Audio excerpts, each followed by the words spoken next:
একবার কল্পনা এলেন, রাতের বেলা বিছানায় যখন বালিশে যখন মাথাটা লাগানোর পর কল্পনা করেন আমি মারা গেলাম, যাওয়ার পর বাসতলায় কোন কবরের মধ্যে আমাকে রেখে আমার আত্মীয় স্বজন চলে আসছে, ব্যাপারটা কেমন একটু চিন্তা করেন। আল্লাহ নবী কয়, কোন ব্যক্তিকে কবরের মধ্যে রাখার পর তুলিয়া কবরটা পিছনে রেখা যাবা আসহাবুহু, যখন তার সাথীরা চলে আসে, বাবা চলে আসে, ভাই চলে আসে, সন্তানরা চলে আসে, আত্মীয় স্বজন সবাই চলে আসে, আল্লাহ নবী বলেন বেশি দূর যায় না, হাত্তা ইন্নাহু লা ইয়াসমাউ কুরআনি আলিহিম, আমরা যে হাইটা হাইটা আসি আমাদের হাঁটার পায়ের জুতার আওয়াজগুলা ওই কবরবাসী শুনতে পায়। শুনে কেন শুনে জানেন? ওই মুহূর্তে তার দেহের মধ্যে আত্মাটা আল্লাহ দিয়ে দেয়। কেন দেয়? ফায়াতিয়ানিহি মালাকাত, দুইজন ফেরেশতা তার কাছে আসে। এটা আবু দাউদের বর্ণনা আর বুখারীর বর্ণনা। আতাহু মালাকান ফাআকআদা, আবু দাউদের বর্ণনা ফায়ুকঈদানি, দুই ফেরেশতা এসে তারে বসায়, বসানোর পর তারে প্রশ্ন করে। এর মধ্যে তিন প্রশ্নের মধ্যে একটা প্রশ্ন হলো আল্লাহর নবীর ব্যাপারে জানতে চায়, তাকে চিনুনি? ওই ব্যক্তি ইমানদার হলে যদি তিনটা জবাব সুন্দরভাবে দেয়, আর আল্লাহর নবীর ব্যাপারে যদি বলে আশহাদু আন্না মুহাম্মাদার রাসূলুল্লাহ, আমি সাক্ষী দিচ্ছি তিনি আল্লাহর রাসূল, এই কথা বলার পর ওই ব্যক্তিকে বলা হবে উনজুর ইলা মাকআদিকা মিনান নার, তুমি তোমার জাহান্নামের আসনটার দিকে তাকাও, এটা তোমার জাহান্নামের আসন। তো এই ব্যক্তি জাহান্নামের আসনের দিকে তাকাবে। এরপর বলা হবে আবদালাকাল্লাহু মাকআদাম মিনাল জান্নাহ, জাহান্নামের আসনের পরিবর্তে আল্লাহ তোমাকে জান্নাতের আসন দান করেছেন। আবু হুরায়রা রাদিয়াল্লাহু তাআলা আনহুর বর্ণনা, তিনি বলেন খরাজা রাসূলুল্লাহ সাল্লাল্লাহু আলাইহি ওয়াসাল্লাম যাতা ইয়াউমিন আও যাতা লাইলা, একদিন রাতে অথবা দিনে রাসূল বাসা থেকে বের হলেন। কোথা থেকে বের হইছে? রাতে বা দিনে। বের হওয়ার পর আসছে, আয়েশা দেখে ফাইদা হুয়া বিআবি বকরিন ওয়া উমর, নবীজি দেখে আবু বকর ওমর বসা। আবু হুরায়রা রাদিয়াল্লাহু তাআলা আনহু বলেন নবীজি বাসা থেকে বের হয়েছে, বের হয়ে দেখে আবু বকর ওমরও বসা। এই হাদিসটা একটু মন দিয়ে সবাই শুনেন আর নিজেদের জীবনটা একটু চিন্তা করে নেন।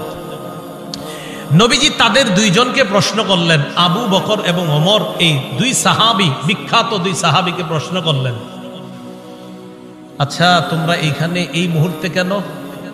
মা আখরাজাকুমা ফি হাদিহিস সাআহ, এই সময়ে তোমরা এখানে কেন? অসময়ে মানে এই সময় মানে অসময়ে, আরে এই সময়ে তোমরা এখানে কেন? এই হাদিস দ্বারা বোঝা যায় সাধারণত যে সময় মানুষ ঘর থেকে বেশি একটা বের হয় না, ওই সময়ে নবীও বের হইলেন, আবু বকরও বের হয়েছে, ওমরও বের হয়েছে। নবী বের না হইলে জিজ্ঞাসা করে যাবেন। আবু বকর ওমর জবাব দিলেন, আহারে কি জবাব দেয় দেখেন, ক্বালাল জুউ ইয়া রাসূলুল্লাহ, হুজুর খিদা লাগছে, ক্ষুধার কারণে বের হইছে। সম্পদ সব ছেড়েছে মক্কায়, নবীর সাথে চলে এসেছে মদিনায়। নবীজি যে জবাবটা দিলেন, আল্লাহ নবী বললেন আল্লাযী নাফসি বিয়াদিহি আখরাজানিল্লাযী আখরাজাকুমা। আবু বকর ওমরকে আল্লাহ নবী বলেন, আল্লাহর কসম আবু বকর ওমর, তোমরা যে ক্ষুধার কারণে বের হয়েছো, আমিও ক্ষুধার কারণে বের হইছি।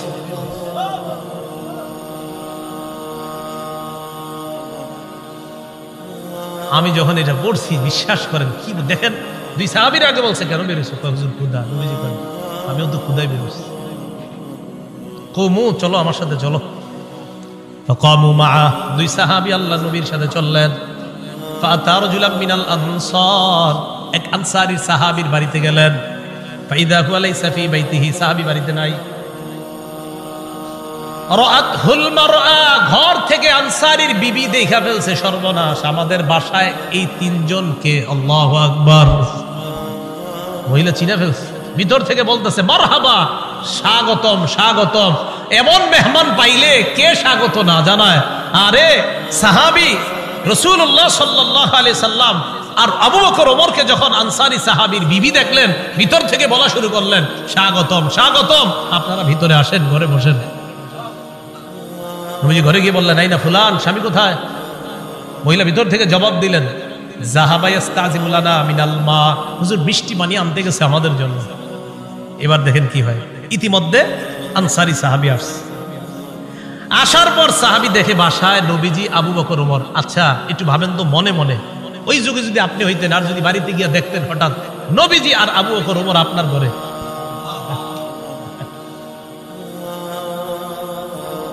সাহাবী দেখে কি কয়, মা আহাদুল ইয়াউমা আকরামা আদিয়াফা মিন্নি। সাহাবী কয় আজকে আমার চাইতে শ্রেষ্ঠ মেহমান, আজকে আমি যে শ্রেষ্ঠ মেহমানদেরকে পাইছি, আমার চাইতে শ্রেষ্ঠ ভাগ্যবান আর শ্রেষ্ঠ মেজবান আর কেউ নাই। আমি এমন 3 জন মেহমান পেয়েছি। তাড়াতাড়ি বাগানে গেছে, খেজুর বাগানে। যা আবিল আজক, খেজুরের ছড়ি নিয়ে আসছে। ফিহি বুসরুন অরতবুন ওয়া ইয়াবিস, শুকনা খেজুর আছে, ভিজা খেজুর আছে, কাঁচা খেজুর আছে। আইনা কয় যেটা মন চায় না খায়। আখজাল মুদিয়া, ছুরি নিছে, চাকু নিছে। নবীজি কই যাও? হুজুর পশু জবাই করতে হবে। কি জবাই করবে? মানে পেরেশান হয়ে গেছে। আমার এই 3 মেহমানকে কেমনে মেহমানদারি করবে? পশু জবাই করতে হবে। নবী কয় ইয়াকা ওয়াল হালুম, এই তুমি আবার মাথা গরম কইরা দুধালু কোনো পশুরে জবাই করো না। দুধ দেয় যে পশু, বর্তমানে দুধ দিতেছে, এরকম পশু জবাই করো না। জি ঠিক আছে। ফাজাবা হালাহুম, স্বাভাবিক একটা বকরি জবাই করছে। নবীজিরে গোস্ত দিয়ে, খেজুর দিয়ে, মিষ্টি পানি দিয়ে মেহমানদারি করলেন। করার পর যে কথাটা নবী বলছে, এটা বলার জন্য আপনাদেরকে লম্বা হাদিসটা শুনাইলাম। নবীজি আবু বকর ওমরকে বললেন, আবু বকর ওমর, বাহিরে আসছিলা কিভাবে বলো তো? হুজুর ক্ষুধায় আমগরে বাহিরে নিয়ে আসছে। নবীজি কয়, আবু বকর ওমরকে বললেন, এখন খাইছো? হ্যাঁ। নবীজি বললেন, লাতুস আলুন্না আন হাদা ইয়াউমাল কিয়ামাহ, এই যে খানাগুলা খাইছো না, পেট ভরছো না, এই ব্যাপারেও কিয়ামতের ময়দানে আল্লাহর কাছে জবাবদিহিতা করতে হবে। অবশ্যই অবশ্যই তোমাদেরকে এই ব্যাপারে জিজ্ঞাসা করা হবে। এই খানা খেয়ে আল্লাহর ইবাদত করছো কিনা? এই খানা খেয়ে তুমি সঠিকভাবে চলছো কিনা? আল্লাহ তোমারে খাওয়াইছে, খাওয়ানোর পর আল্লাহর হুকুম তুমি পালন করছো কিনা? এই ব্যাপারে জিজ্ঞাসা করা। বুঝাইতে চাইলাম, এই সূরা তাকাসুরের শেষে কি বলতেছে দেখেন। প্রথম দিকে বললেন সম্পদের কারণে আমারে ভুলা যাও, এরপরে বললেন কবরকে স্মরণ করো, শেষের দিকে বললেন এই নিয়ামতের ব্যাপারে জিজ্ঞাসা করব কিন্তু।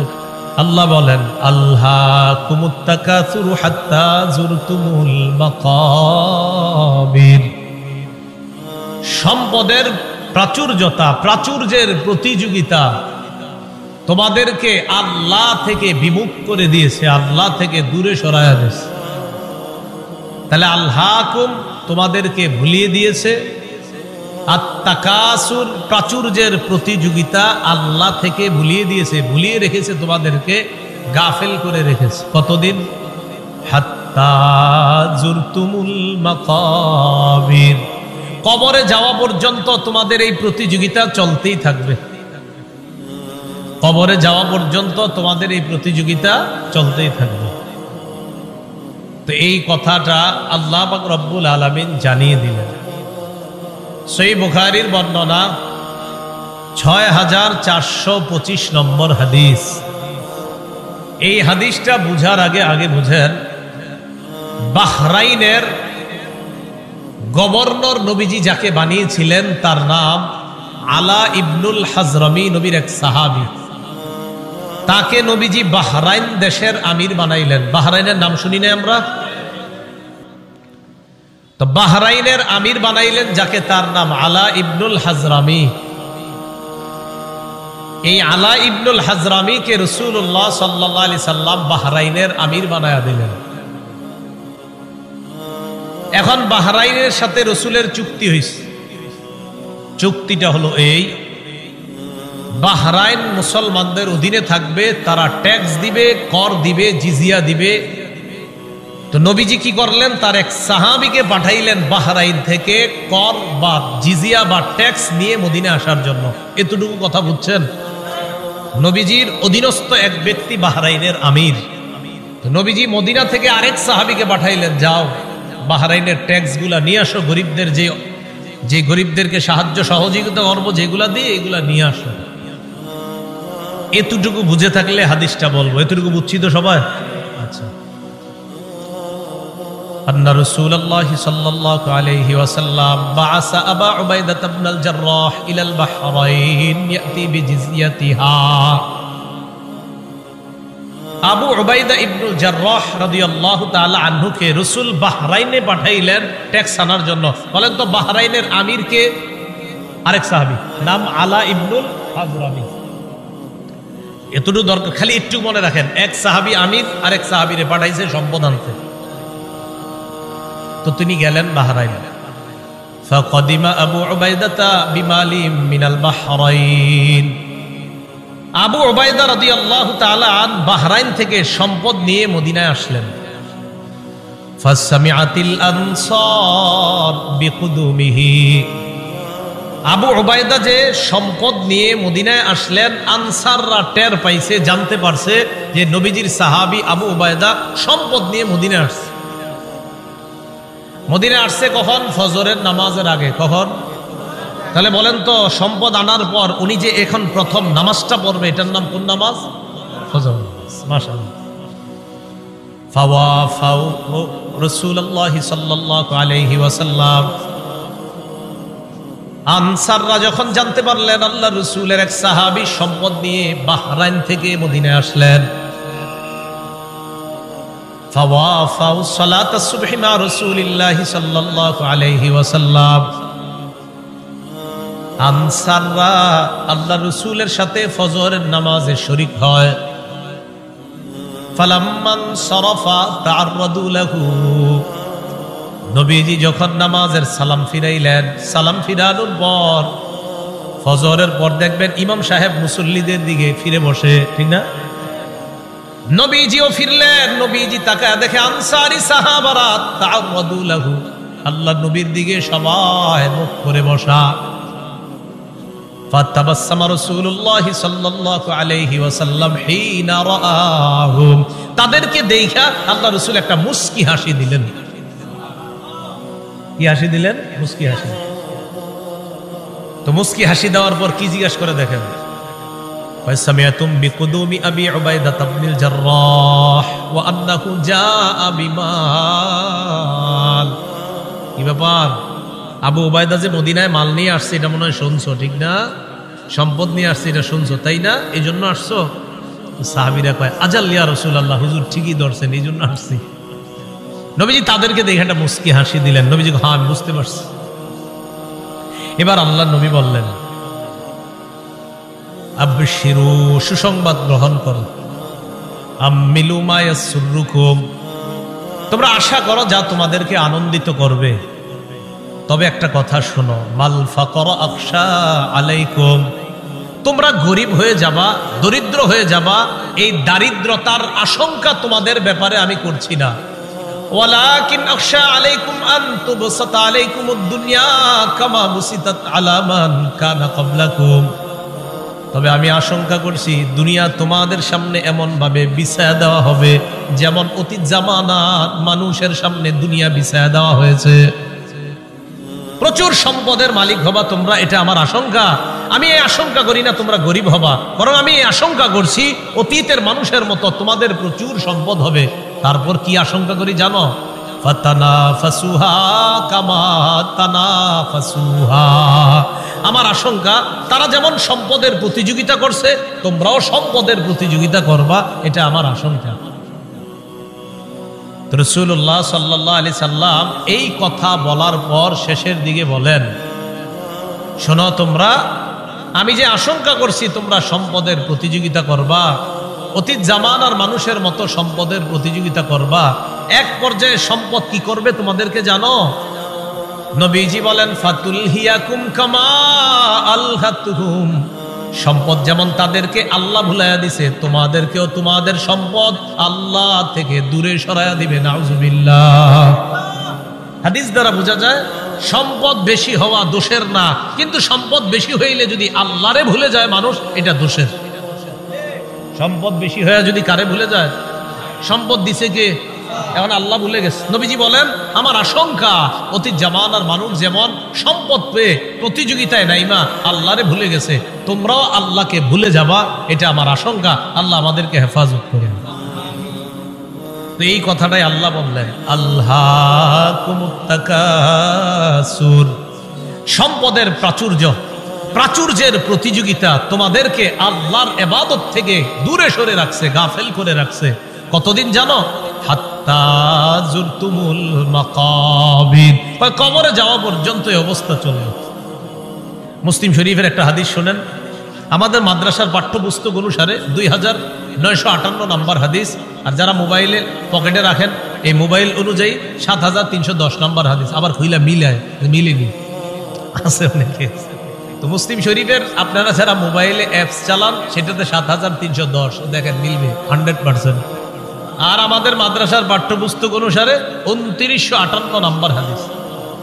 এই হাদিসের মধ্যে আসছে রাসূলুল্লাহ সাল্লাল্লাহু আলাইহি ওয়াসাল্লাম বলেন, قال رسول الله صلى الله عليه وسلم يقول ابن آدم مالي مالي وهل لك يا ابن آدم إلا ما أكلت أو لبست أو تصدقت। হাদিসটা মন দিয়ে শুনেন, আগে আমার সাথে বলেন। আদম সন্তান কয় আমার সম্পদ আমার সম্পদ, নবীজি কয় তোমার সম্পদ তোমার সম্পদ।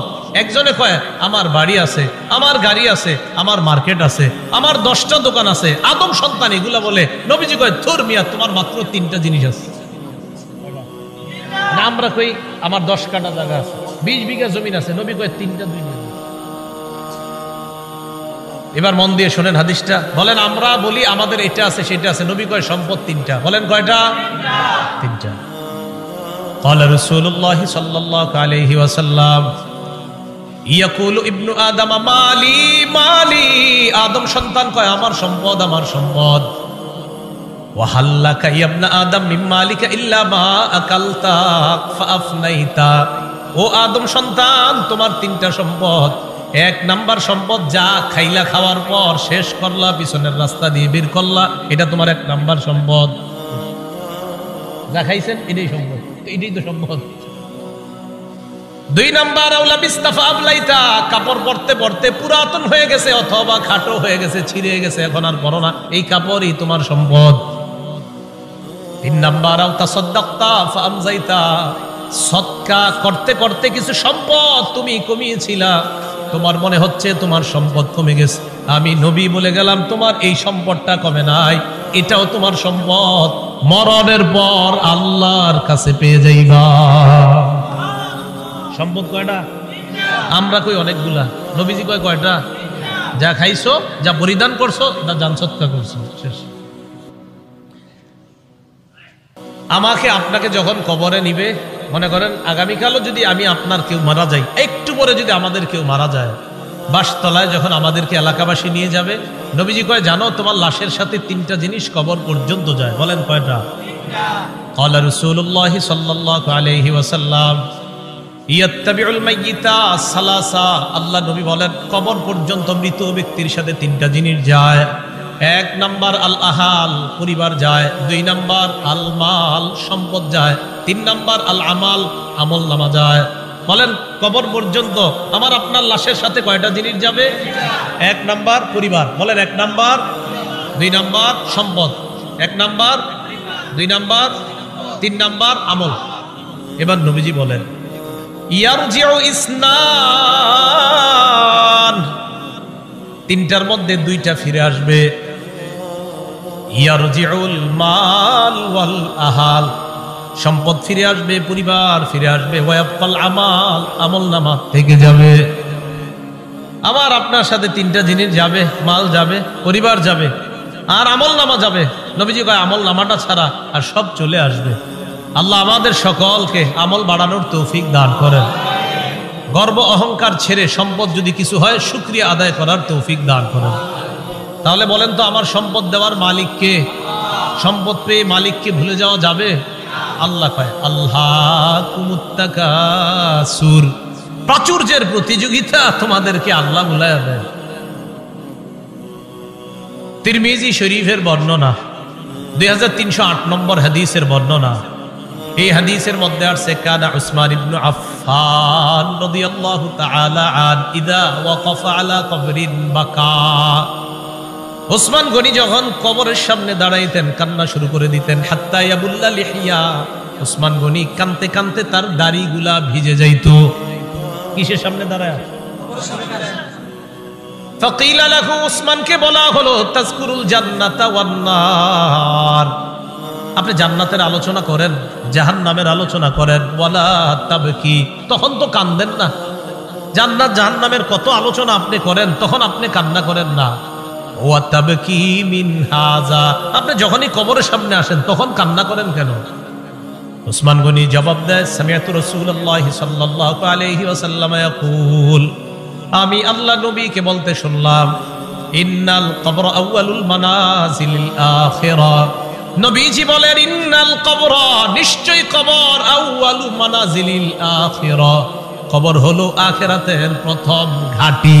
আমাকে আপনাকে বাসতলায় রেখে আসার পর আমার আপনার প্রথম ঘাঁটির নাম কবর। বলেন কি নাম? ফাইন্নাজা মিনহু ফামা বাদাহু আইসার, নবীজি বলেন, কেউ যদি কবর থেকে রেহাই পেয়ে যায়, পরের ঘাটিগুলা একেবারে সহজ হয়ে যায়। ওয়া ইন লাম ইয়ানজু মিনহু ফামা বাদাহু আশাদ, কবর থেকে যদি কেউ মুক্তি না পায়, পরের ঘাটিগুলা কঠিন হয়ে যাবে। বলেন নাউজুবিল্লাহ।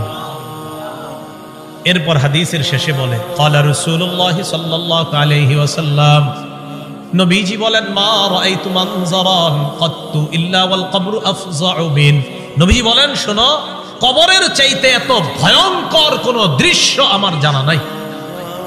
নবীজি বলেন, কবরের চাইতে এমন ভয়ঙ্কর কোন দৃশ্য আমার জানা নাই। আল্লাহ আমাকে আপনাকে ওই প্রথম ঘাটিতেই যেন হেফাজত করে। চিন্তা করবেন, মাঝে মাঝে শুয়ে যদি চোখটা লাগান, তো চোখ লাগাইলে দেখবেন কিচ্ছু দেখা যায় না। হ্যাঁ, কবরে যাবেন না, কিছু দেখা যাবে না, অন্ধকার। হ্যাঁ, অন্ধকার, কবর যে অন্ধকার। আচ্ছা, কবর যে অন্ধকার এটাও হাদিসে আছে। কবর যে অন্ধকার এটা কোথায় আছে? হাদিসে। মুসলিম শরীফের 2104 নম্বর হাদিস, মাদ্রাসা পাঠ্যপুস্তক অনুসারে 956 নম্বর হাদিস।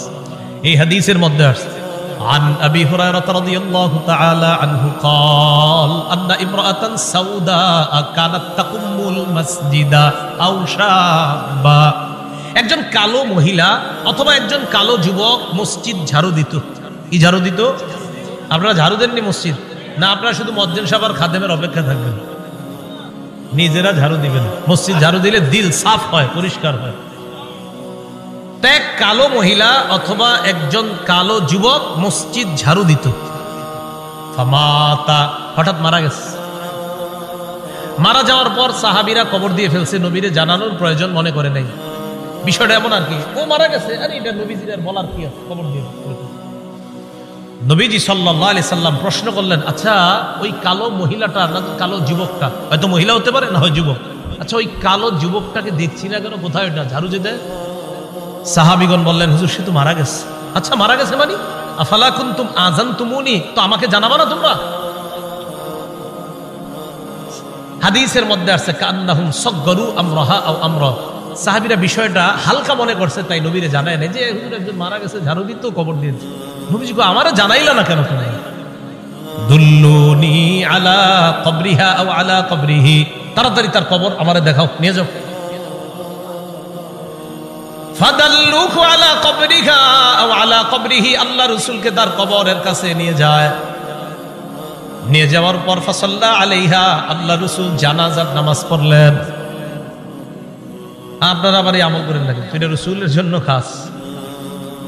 জানাজার নামাজ পড়ার পর আল্লাহ নবী বললেন, ইন্না হাদিহিল কুবুর মামলুআতুন যুলমান আলা আহলিহা, আল্লাহ নবী বললেন এই কবরগুলা অন্ধকারে পরিপূর্ণ।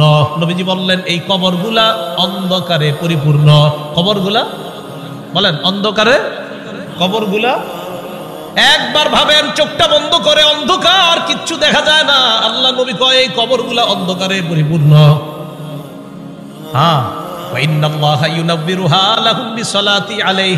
আমি আশা করি আমি আজকে নামাজ পড়ার কারণে আল্লাহ তাদের কবরগুলা আলোকিত করে দিবে।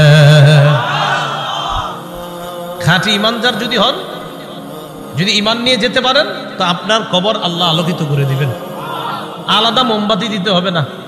পিসাবের কবর দেওয়ার সময় বাতি টাতি কত কিছু দেন না, এগুলা দিতে হবে না। পিসাব যদি ভালো হয়, এমনি কবর আল্লাহ আলোকিত করে দিবেন। মাথা রেখে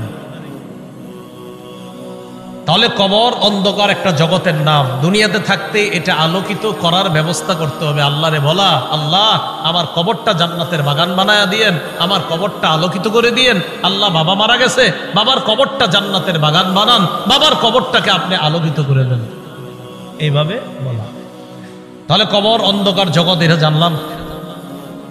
কবরের মধ্যে দাজ্জাল যেমন ফিতনা, দাজ্জাল দুনিয়ার জন্য সবচেয়ে বড় ফিতনা হলো দাজ্জাল। নবীজি কয় এই দাজ্জালের ফিতনার মতো কবরে কারো কারো জন্ম ফিতনা হবে, দাজ্জালের ফিতনার মতো ভয়ঙ্কর ফিতনা। মুসলিম শরীফের বর্ণনায় আসছে, মা বাইনা খালকি আদম ইলা কিয়ামিস সাআ খালকুন আকবারু মিনাদ দাজ্জাল। আদম নবী থেকে কিয়ামত পর্যন্ত যত সৃষ্টি আছে এর মাঝে সবচেয়ে ভয়ঙ্কর সৃষ্টি হলো দাজ্জাল। দাজ্জাল নবীজি কয় কারো কারো কবরের অবস্থা হবে এই দাজ্জালের ফিতনার মতো। সহিহ বুখারীর বর্ণনা 922 নম্বর হাদিস। এই হাদিসের বর্ণনাকারী আসমা বিনতে আবু বকর রাদিয়াল্লাহু তাআলা আনহা। দিয়ে আপনাদেরকে একটু পরীক্ষা করি, আলেমরা চুপ থাকবেন, অন্যরা বলবেন। আমি হাদিসটা পড়ার পর আপনাদেরকে জিজ্ঞাসা করবো একটা কথা, মন দিয়ে আগে শোনেন, তাহলে সবাই জ্ঞানীরা সচেতন ভাবে জবাব দিতে পারবেন। আগে শোনেন কি বলি, দেখেন আমি পড়ি। আন আসমা বিনতি আবি বকর সিদ্দিক রাদিয়াল্লাহু তাআলা আনহা ক্বালাত দাখালতু আলা আয়েশা। অনুবাদটা শুনেন। আবু বকর সিদ্দিক রাদিয়াল্লাহু তাআলা আনহুর কন্যা আসমা বলেন, আমি আয়েশা সিদ্দিকার কাছে প্রবেশ করলাম। আবু বকর সিদ্দিকের কন্যা আসমা বলেন, আমি আয়েশা সিদ্দিকার কাছে প্রবেশ করলাম।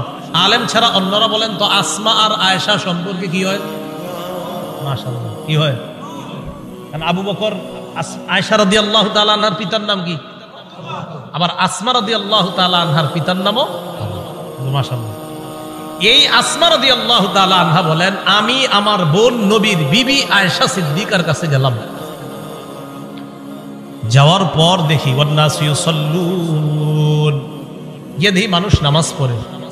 আমি আয়েশাকে প্রশ্ন করলাম, মা শাআনুন নাস, আয়েশা মানুষের কি হয়েছে, নামাজ পড়ে কেন? ফাআশারাত বিরাসিহা ইলাস সামা। আম্মা জান আয়েশা মাথা দিয়ে আসমানের দিকে ইশারা করলেন, এমনি ইশারা করলেন, মুখে কিছু কয় না। তো আসমা রাদিয়াল্লাহু তাআলা না বলেন, আয়াতুন, কোন নিদর্শন দেখা গেছে আসমানে? আয়েশা রাদিয়াল্লাহু তাআলা না বলেন, হ্যাঁ আসমানে একটা নিদর্শন দেখা গেছে। কি নিদর্শন? অন্য হাদিস দ্বারা বোঝা যায় সূর্য গ্রহণ লাগছে, ঠিক আছে, সূর্য। তাই নবীজি নামাজ পড়তেছে। তো আসমা রাদিয়াল্লাহু তাআলা আনহা বলেন, আমরা যারা নারীরা ছিলাম আমরা একদম পিছনে, সবাই ওখানে আছে। হয় নবীজি নামাজটা এত লম্বা করলেন, ফাতালা রাসূলুল্লাহ সাল্লাল্লাহু আলাইহি সাল্লাম, নবীজি নামাজ এত দীর্ঘ করলেন, হাত্তা তাজাল্লানিল গাশিয়ু, আমি বেহুশ হয়ে গেছি। কি পরিমাণ লম্বা হইলে একজন মানুষ বেহুশ হয়ে যায় বলেন? ওয়াইলা জাম্বি কিরবা, আমার পাশে একটা পাত্র ছিল, ফিহা মা, এটার মধ্যে পানি ছিল। ফাজালতু আসুব্বু বিনহা আলা রাসি, আমি এই পাত্র থেকে পানি নিয়ে আমার মাথায় ঢালা শুরু করলাম। এত পরিমাণ আমার মাথা গরম হয়ে বেহুশের কাছাকাছি চলে গেছে। নামাজ কি পরিমাণ লম্বা হয়েছে আল্লাহ জানে। তো আসমা রাদিয়াল্লাহু তাআলা আনহা বলেন, এক পর্যায়ে ফালাম্মান সরাফা রাসূলুল্লাহ সাল্লাল্লাহু আলাইহি ওয়াসাল্লাম হাত্তা তাজাল্লাতিশ শামস, নবীজি নামাজ শেষ করছে, ইতিমধ্যে সূর্য স্বাভাবিক হয়ে গেছে, সূর্য ঠিক হয়ে গেছে। আমি যেই কথাটা বলার জন্য আপনাদেরকে হাদিসটা শোনাইতেছি, কোনটা? দাজ্জালের ফিতনা, এটা শোনানোর জন্য। এবার দেখেন নবীজি কি বলেন। নবীজি বলেন, নবীজি নামাজের পর একটা ভাষণ দিলেন, খুতবা দিলেন, নামাজের পর ভাষণ দিলেন। ভাষণের মধ্যে নবী বললেন, মা মিন শাইইন লাম আকুন উরিতুহু ইল্লা ক্বাদ রাআইতুহু ফি মাকামি, ইতিপূর্বে আমাকে যা দেখানো হয় নাই আজকে আমি সব দেখছি। এই নামাজের মধ্যে আমি সব, নামাজটা কি শর্ট ছিল না লম্বা? নবীজি বলেন, ইতিপূর্বে আমাকে এমন যা কিছু দেখানো হয় না আজকে আমি সব দেখছি। শেষে কি কয় জানেন? হাত্তাল জান্নাহ ওয়ান নার, জান্নাত জাহান্নাম দেখছি। আরেকটা বর্ণনা আছে, সূর্য গ্রহণের নামাজে নবীজি দাঁড়াইছে না, আমার দিকে তাকান, সামনের কাতারের সাহাবী যারা, তারা তাকায় দেখে নবীজি নামাজের মধ্যে হঠাৎ এমন করছে যে নামাজ শেষ, আপনারা আবার এরকম করে দেখেন, পুরোটা শোনেন আগে। একদল করবো কি যে নবী যেরকম করছে আমিও করবো, আরে পুরোটা শোনেন কি কয়। নামাজ শেষ করার পর নবীজিকে এক সাহাবী বললেন, হুজুর আজকে আপনি এমন একটা কাজ করছেন যেটা অতীতে দেখি নেই। নবীজি আচ্ছা খেয়াল করছো? হ্যাঁ। ওই মুহূর্তে আমি জান্নাতের আঙ্গুরের ছড়া দেখছিলাম, ওইটা আমি হাত দিতে গেছিলাম, যদি আনতে পারতাম কিয়ামত পর্যন্ত সবাই খেতে পারত।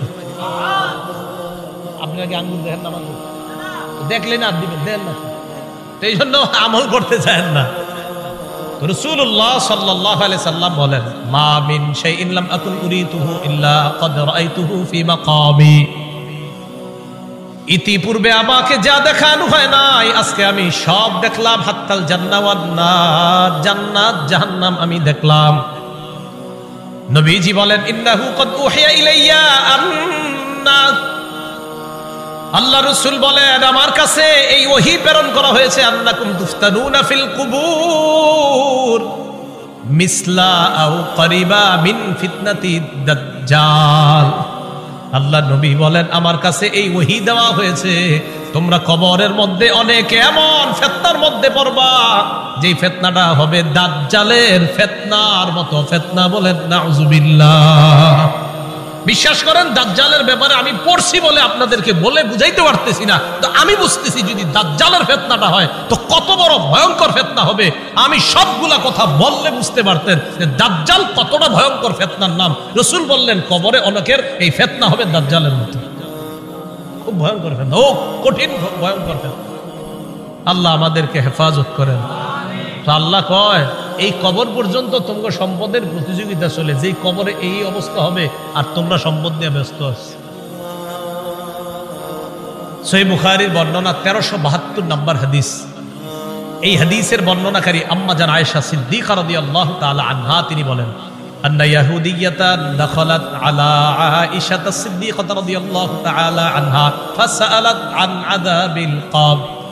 এক ইহুদি নারী আম্মাজান আয়েশার কাছে এসে কবরের আযাব সম্পর্কে জিজ্ঞাসা করছে। আম্মাজান আয়েশা সিদ্দিকা রাদিয়াল্লাহু তাআলা আনহা জবাব দিলেন, আযাকিল্লাহু মিন আযাবিল কবর, আল্লাহ তোমারে গজবে কবরের আযাব থেকে হেফাজত করুক। এটা আম্মাজান বইলা নবীজির কাছে গেছে। ফাসালাত আয়েশা রাসূলুল্লাহ সাল্লাল্লাহু আলাইহি ওয়াসাল্লাম আন আযাবিল কবর। আম্মা জান আয়েশা আল্লাহ রাসূলকে কবরের আযাব সম্পর্কে জিজ্ঞাসা করলেন। আল্লাহ নবী জবাব দিলেন, আযাবুল কবর, হ্যাঁ কবরের আযাব সত্য। বলেন কবরের আযাব সত্য। তাহলে কবরের আযাব কি বলেন তো? সত্য। এটা নবীজি জানায় দিলেন তার বিবিকে। সহিহ বুখারীর 1338 নম্বর হাদিস। এই হাদিসের মধ্যে আসছে ক্বালা রাসূলুল্লাহ সাল্লাল্লাহু আলাইহি ওয়াসাল্লাম আল আবদু ইযা উদিআ ফি কবরিহি। নবীজি বলেন কোন বান্দাকে যখন কবরের মধ্যে রাখা হয়, রাখার পর ওয়াতুল্লিয়া, আমাকে আপনাকে মরণের পর যখন বাসতলায় রেখে আসা হবে, আসার পর তুওয়াল্লিয়া, আমাকে আপনাকে যখন পিছনে রাইখা, যাহাবা আসহাবুহু, সাথীরা যখন চলে আসবে। একবার কল্পনা আলেন রাতের বেলা বিছানায় যখন বালিশে যখন মাথাটা লাগানোর পর কল্পনা করেন আমি মারা গেলাম, যাওয়ার পর বাসতলায় কোন কবরের মধ্যে আমাকে রেখে আমার আত্মীয় স্বজন চলে আসছে, ব্যাপারটা কেমন একটু চিন্তা করেন। আল্লাহ নবী কয় কোন ব্যক্তিকে কবরের মধ্যে রাখার পর তুল্লিয়া, কবরটা পিছনে রাইখা, যাবা আসহাবুহু, যখন তার সাথীরা চলে আসে, বাবা চলে আসে, ভাই চলে আসে, সন্তানরা চলে আসে, আত্মীয় স্বজন সবাই চলে আসে, আল্লাহ নবী বলেন বেশি দূর যায় না, হাত্তা ইন্নাহু লা ইয়াসমাউ করআনি আলিহিম, আমরা যে হাইটা হাইটা আসি আমাদের হাঁটার পায়ের জুতার আওয়াজগুলা ওই কবরবাসী শুনতে পায়। শুনে কেন শুনে জানেন? ওই মুহূর্তে তার দেহের মধ্যে আত্মাটা আল্লাহ দিয়ে দেয়। কেন দেয়? ফায়াতিয়ানিহি মালাকাত, দুইজন ফেরেশতা তার কাছে আসে। এটা আবু দাউদের বর্ণনা আর বুখারীর বর্ণনা। আতাহু মালাকান ফাআকআদা, আবু দাউদের বর্ণনা ফায়ুকঈদানি, দুই ফেরেশতা এসে তারে বসায়, বসানোর পর তারে প্রশ্ন করে। এর মধ্যে তিন প্রশ্নের মধ্যে একটা প্রশ্ন হলো আল্লাহ নবীর ব্যাপারে জানতে চায়, তাকে চিনুনি? ওই ব্যক্তি ইমানদার হলে যদি তিনটা জবাব সুন্দরভাবে দেয়, আর আল্লাহ নবীর ব্যাপারে যদি বলে আশহাদু আন্না মুহাম্মাদার রাসূলুল্লাহ, আমি সাক্ষী দিচ্ছি তিনি আল্লাহর রাসূল, এই কথা বলার পর ওই ব্যক্তিকে বলা হবে উনজুর ইলা মাকআদিকা মিনান নার, তুমি তোমার জাহান্নামের আসনটার দিকে তাকাও, এটা তোমার জাহান্নামের আসন। তো এই ব্যক্তি জাহান্নামের আসনের দিকে তাকাবে। এরপর বলা হবে আবদালাকাল্লাহু মাকআদাম মিনাল জান্নাহ, জাহান্নামের আসনের পরিবর্তে আল্লাহ তোমাকে জান্নাতের আসন দান করছে। তা আল্লাহ কয় এই কবরে তুমি থাকতে হবে, আমরা থাকতে হবে। আল্লাহকুমুত তাকাসুরু হাত্তা যুরতুমুল মাকাবির, কবর পর্যন্ত সম্পদের প্রতিযোগিতা তোমাদের চলছে। সূরা মুনাফিকুনে আল্লাহ বলেন ইয়া আইয়ুহাল্লাযীনা আমানু লা তুলহিকুম আমওয়ালুকুম ওয়ালা আওলাদুকুম আন যিকরিল্লাহ, হে ঈমানদারগণ, লা তুলহিকুম আমওয়ালুকুম ওয়ালা আওলাদুকুম, তোমাদের সম্পদ, তোমাদের সন্তান যেন তোমাদেরকে আল্লাহ থেকে গাফেল করে না দেয়, আল্লাহ থেকে তোমাদেরকে অলস করে না দেয়, আল্লাহকে যেন ভুলিয়ে না দেয়। ওমাইয়া ফাল যালিকা, আল্লাহ বলেন যারা সম্পদ আর সন্তানের কারণে আল্লাহরে ভুলে যাবে, ফাউলাইকা হুমুল খাসিরুন, তারা ক্ষতিগ্রস্ত। নাউযুবিল্লাহ। বলেন সম্পদ দেয় কে? 10 তলা 20 তলার বাড়ির মালিক বানায় কে? আর 10 তলা 20 তলা হালাল পন্থায় হওয়াটা দোষের না, দোষ কোনটা? যে আল্লাহ মালিক বানাইছে তাকে ভুলে যাওয়া। বুঝে আসছেনি? তো আল্লাহ কয় তোমাদের এই প্রতিযোগিতা চলবে কবর পর্যন্ত। কতদিন? কবর পর্যন্ত। ক্বালা রাসূলুল্লাহ সাল্লাল্লাহু আলাইহি ওয়াসাল্লাম, নবীজি সাল্লাল্লাহু আলাইহি ওয়াসাল্লাম বলেন লা ইয়াজালু কলবুল কাবীরি শাবান ফিসনাতাইন, আল্লাহ নবী বলেন বুড়া মানুষের অন্তর 2 ক্ষেত্রে যুবক হয়। বুড়া মানুষের অন্তর যুবক হয় কয় ক্ষেত্রে? আরে বৃদ্ধ মানুষ কি বৃদ্ধ হয় না যুবক হয়? বৃদ্ধ হয়। কয় কলবটা 2 ক্ষেত্রে যুবক হয়। কয় কোন ক্ষেত্রে? ফি হিরসিল মাল, 1 নাম্বার সম্পদের লোভ, 2 নাম্বার ওয়াতুলিল আমাল, লম্বা আশা। কি আশা? লম্বা আশা। কেউ কাকা কই যান? বয়স কত? কয় 75। কোথায় যাচ্ছেন? মসজিদে। মনটা খারাপ কেন? আর বইল না, 4টা ছেলে ইতালি থাকে, এক একজন 5 লাখ করে বেতন। 5 নাম্বার ছেলেটা বাংলাদেশে 50,000 টাকা বেতন। আরে তারে এখনো কোনো কুল কিনারা করে দিতে পারি নাই, টেনশনে আছে কাকা। রাসূলুল্লাহ সাল্লাল্লাহু আলাইহি সাল্লাম বলেন মানুষ বৃদ্ধ হয়, তার কলব 2 ক্ষেত্রে যুবক হয়। 1 সম্পদের লোভ, 2 লম্বা আশা, বড় আশা। আল্লাহ বুঝার তৌফিক দান করেন। রাসূলুল্লাহ সাল্লাল্লাহু আলাইহি সাল্লামের সাহাবী আব্দুল্লাহ ইবনে মাসউদ বলেন খাত্তা রাসূলুল্লাহ সাল্লাল্লাহু আলাইহি ওয়াসাল্লাম খাত্তান মুরাব্বাআ। এই হাদিসটা বুঝতে হবে সবাই। নবীজি একটা চতুর্ভুজ আঁকলেন। ওই অঙ্কের ছাত্ররা কোথায়? কি আঁকলেন? চতুর্ভুজ আঁকার পর ওয়া খাত্তা খাত্তান ফিল ওয়াসাতি খারিজাম মিন, মাঝখান থেকে একটা দাগ দিলেন। এই দাগটা চতুর্ভুজের বাহিরে নিলেন। বলেন তো রাসূল কি আঁকলেন?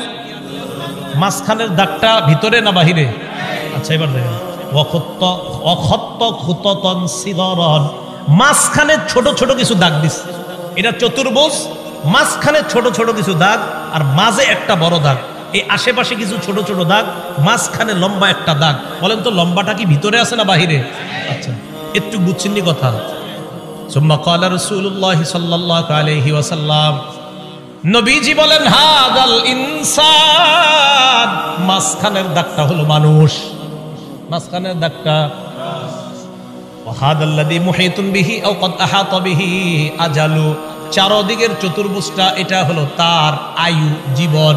এবার বলেন চারপাশে এই যে চতুর্ভুজটা, মাঝের দাগটা বলেন, মাঝের দাগ চতুর্ভুজ, চতুর্ভুজ আয়ু মানে জীবন। এই জীবন এটা তার জীবন, মাঝে মানুষ। দাগ কি শেষ না? মাঝে ছোট ছোট কিছু আছে। মাঝের ছোট ছোট দাগগুলা হাদিহিল আরাজ, এগুলা তার পেরেশানি, বিপদ, বালা মুসিবত, রোগ বিমারি। একটা আসে ভালো হয় আর একটা আসে, এরকম চলেনি জীবনে? একটার পর একটা আসতে থাকে। এই আসতে আসতে এক পর্যায়ে আবার জিজ্ঞাসা করছি, চারদিকের দাগ, মাঝের দাগ, ছোট্ট ছোট্ট দাগগুলা বালা মুসিবত, বিপদ আপদ, ব্যস্ততা। মাঝখানের দাগটা কি চতুর্ভুজের ভিতরে না বাহিরে? নবীজি বলেন মানুষ মারা যায়, বাহিরে যেই দাগটা এটা হলো তার আশা। মানুষ মারা যায়, আশাগুলা থেকে যায়। আশা কি জীবনের ভিতরে না বাইরে? এই যে মানুষ, ওর আশা হলো এত বড়, ও হলো একটু। এবার বাহিরে যেটা, এটা হলো ওর আশা। নবীজি কয় মানুষের জীবন এতটুকু, মানুষটা এতটুকু, ওর আশা এতটুকু, ও মারা যায় আশাগুলো থেকে না। ভাই বুঝছেন আপনারা? আচ্ছা, তো আল্লাহ পাক রব্বুল আলামিন বলেন আলহাকুমুত তাকাসুর হাত্তা জুরতুমুল মাকাবির, কবর পর্যন্ত এই সম্পদের প্রতিযোগিতা, প্রাচুর্যের প্রতিযোগিতা তোমাদের চলতেই থাকে। আল্লাহ আমাদেরকে কবরের প্রস্তুতি নেওয়ার তৌফিক দান করেন। আচ্ছা, এরপরে দেখেন কি বলে, কাল্লা সাউফা তা'লামুন সুম্মা কাল্লা সাউফা তা'লামুন, অপেক্ষায় থাকো, অচিরেই জানতে পারবা, অবশ্যই অচিরেই জানতে পারবা। কাল্লা লাউ তা'লামুনা ইলমাল ইয়াকিন, আল্লাহ বলেন যদি নিশ্চিত জ্ঞানে জানতা লাতারাবুন্নাল জাহিম, স্বচক্ষে জাহান্নাম দেখতে পাবা। আল্লাহ বলেন লাতারাবুন্না, অবশ্যই অবশ্যই জাহান্নাম দেখবা। সুম্মা লাতারাবুন্নাহা আইনাল ইয়াকিন, নিশ্চিত চোখে জাহান্নাম দেখবা।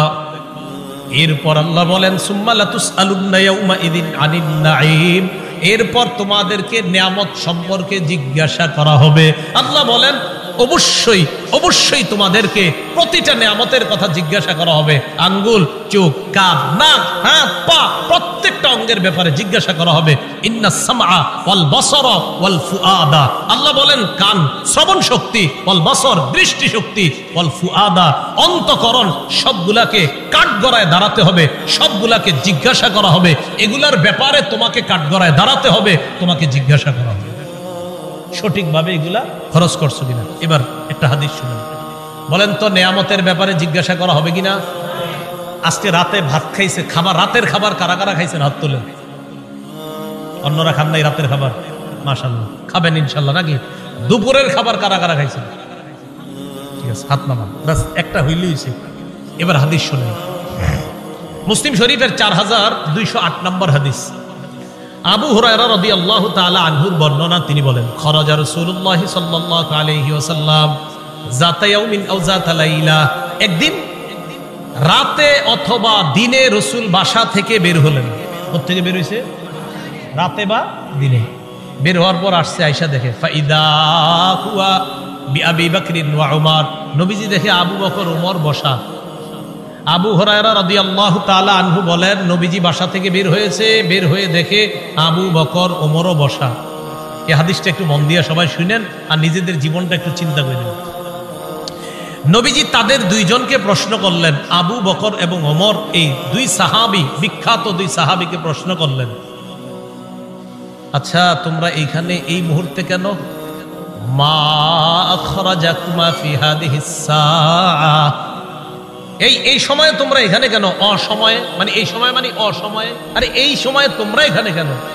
এই হাদিস দ্বারা বোঝা যায় সাধারণত যেই সময় মানুষ ঘর থেকে বেশি একটা বের হয় না, ওই সময়ে নবীও বের হইলেন, আবু বকরও বের হয়েছে, ওমরও বের হয়েছে। নবী বের না হইলে জিজ্ঞাসা করে দেবেন। আবু বকর ওমর জবাব দিলেন, আহারে কি জবাব দেয় দেখেন, ক্বালাল জুউ ইয়া রাসূলুল্লাহ, হুজুর খিদা লাগছে, ক্ষুধার কারণে বের হইছে। সম্পদ সব ছেড়েছে মক্কায়, নবীর সাথে চলে আইছে মদিনায়। নবীজি যে জবাবটা দিলেন, আল্লাহর নবী বললেন আল্লাযী নাফসি বিয়াদিহি আখরাজানিল্লাযী আখরাজাকুমা। আবু বকর ওমরকে আল্লাহর নবী বলেন, আল্লাহর কসম আবু বকর ওমর, তোমরা যে ক্ষুধার কারণে বের হয়েছো, আমিও ক্ষুধার কারণে বের হইছি।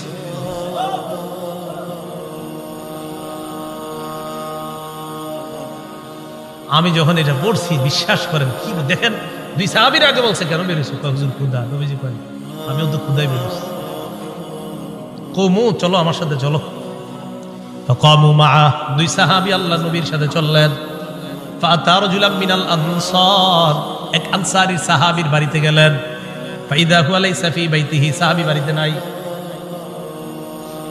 রাআতহুল মারআ, ঘর থেকে আনসারীর বিবি দেখা ফেলছে, সর্বনাশ, আমাদের বাসায় এই তিনজনকে, আল্লাহু আকবার, মহিলা চিনা ফেলছে। ভিতর থেকে বলতেছে মারহাবা, স্বাগতম স্বাগতম। এমন মেহমান পাইলে কে স্বাগত না জানায়? আরে সাহাবী রাসূলুল্লাহ সাল্লাল্লাহু আলাইহি সাল্লাম আর আবু বকর ওমরকে যখন আনসারী সাহাবীর বিবি দেখলেন, ভিতর থেকে বলা শুরু করলেন স্বাগতম স্বাগতম, আপনারা ভিতরে আসেন, ঘরে বসেন। নবীজি ঘরে গিয়ে বললেন, এই না ফুলান, স্বামী কোথায়? মহিলা ভিতর থেকে জবাব দিলেন, জাহাবা ইয়াস্তাজিবু লানা মিনাল মা, হুজুর মিষ্টি পানি আনতে গেছে আমাদের জন্য। এবার দেখেন কি হয়, ইতিমধ্যে আনসারী সাহাবী আসছে।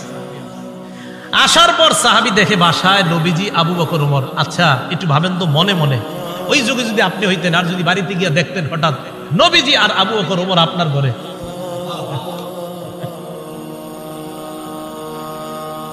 সাহাবী দেখে কি কয়, মা আহাদুল ইয়াউমা আকরামা আদিয়াফা মিন্নি। সাহাবী কয়, আজকে আমার চাইতে শ্রেষ্ঠ মেহমান, আজকে আমি যে শ্রেষ্ঠ মেহমানদেরকে পাইছি, আমার চাইতে শ্রেষ্ঠ ভাগ্যবান আর শ্রেষ্ঠ মেজবান আর কেউ নাই। আমি এমন তিনজন মেহমান পেয়েছি। তাড়াতাড়ি বাগানে গেছে, খেজুর বাগানে। যা আবিল আজ, খেজুরের ছড়ি নিয়ে আসছে, ফিহি বুসরুন আর রতবুন ওয়া ইয়াবিস, শুকনা খেজুর আছে, ভিজা খেজুর আছে, কাঁচা খেজুর আছে। আইনা কয়, যেটা মন চাই এটা খায়। আখজাল মুদিয়া, ছুরি নিছে, চাকু নিছে। নবীজি কই যাও? হুজুর পশু জবাই করতে হবে। কি জবাই করবে? মাথা মানে পেরেশান হয়ে গেছে, আমার এই তিন মেহমানকে কেমনে মেহমানদারি করবে? পশু জবাই করতে হবে। নবী কয়, ইয়াকা ওয়াল হালুব, এই তুমি আবার মাথা গরম কইরা দুধালু কোনো পশুরে জবাই করো না। দুধ দেয় যে পশু, বর্তমানে দুধ দিতেছে, এরকম পশু জবাই করো না। জি ঠিক আছে। ফাজাবা হালাহুম, স্বাভাবিক একটা বকরি জবাই করছে। নবীজিরে গোস্ত দিয়ে, খেজুর দিয়ে, মিষ্টি পানি দিয়ে মেহমানদারি করলেন। করার পর যে কথাটা নবী বলছে, এটা বলার জন্য আপনাদেরকে লম্বা হাদিসটা শোনাইলাম। নবীজি আবু বকর ওমরকে বললেন, আবু বকর ওমর, বাহিরে আসছিলা কিভাবে বলো তো? হুজুর ক্ষুদায় আম করে বাহিরে নিয়ে আসছে। নবীজি কয়, আবু বকর ওমরকে বললেন, এখন খাইছো? হ্যাঁ। নবীজি বললেন, লাতুস আলুদনা আন হাদা ইয়াউমাল কিয়ামাহ, এই যে খানাগুলা খাইছো না, পেট ভরছো না, এই ব্যাপারেও কিয়ামতের ময়দানে আল্লাহর কাছে জবাবদিহিতা করতে হবে। অবশ্যই অবশ্যই তোমাদেরকে এই ব্যাপারে জিজ্ঞাসা করা হবে। এই খানা খেয়ে আল্লাহর ইবাদত করছো কিনা? এই খানা খেয়ে তুমি সঠিকভাবে চলছো কিনা? আল্লাহ তোমারে খাওয়াইছে, খাওয়ানোর পর আল্লাহর হুকুম তুমি পালন করছো কিনা? এই ব্যাপারে জিজ্ঞাসা করা।